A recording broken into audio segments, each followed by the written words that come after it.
Hello, my name is Ann Dorn. I'd like to introduce you to my husband, David, father of 5, brother of 12, grandfather of 10, friend to thousands. He was the most kind, dedicated, loving life partner I could have hoped for. He had a big smile and a heart to match. He was blessed with the gift of gab, and that gift enabled him to touch souls and inspire people, especially young people.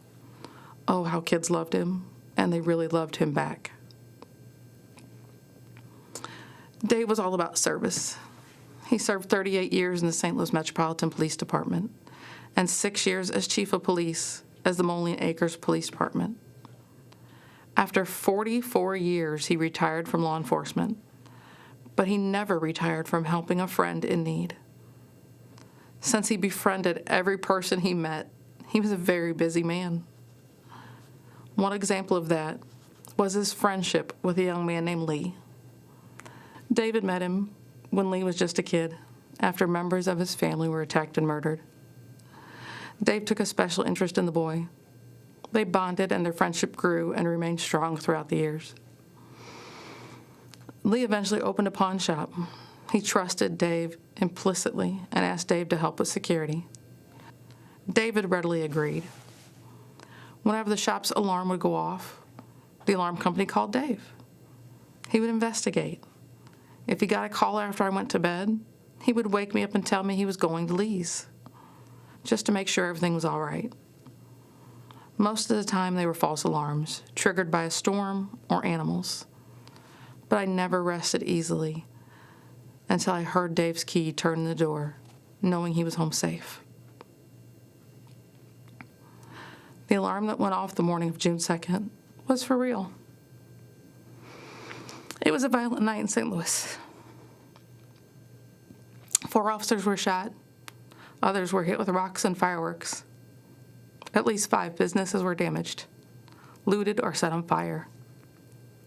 As the officer wellness coordinator and CIT coordinator with the police department, I was keenly aware of the rioting and spent the evening getting ready to mobilize support for officers who were impacted. After I'd gone to bed, David received a call from Lee's alarm company. The front door of the pawn shop had been breached. This time he didn't wake me up to tell me. He probably knew I would have tried to stop him or insist on going with him. As I slept, looters were ransacking the shop. They shot and killed David in cold blood, and then live streamed his execution and his last moments on earth. David's grandson was watching the video on Facebook in real time, not realizing he was watching his own grandfather dying on the sidewalk.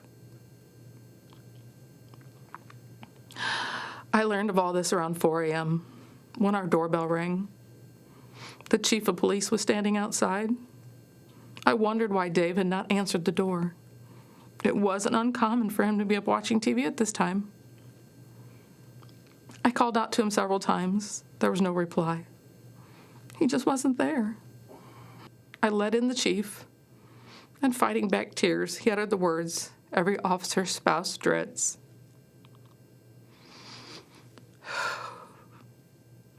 I relive that horror in my mind every single day. My hope is that having you relive it with me now will help shake this country from this nightmare we are witnessing in our cities and bring about positive, peaceful change. How do we get to this point where so many young people are callous and indifferent towards human life? This isn't a video game where you can commit mayhem and then just hit reset and bring all the characters back to life. David is never coming back to me. He was murdered by people who didn't know and just didn't care.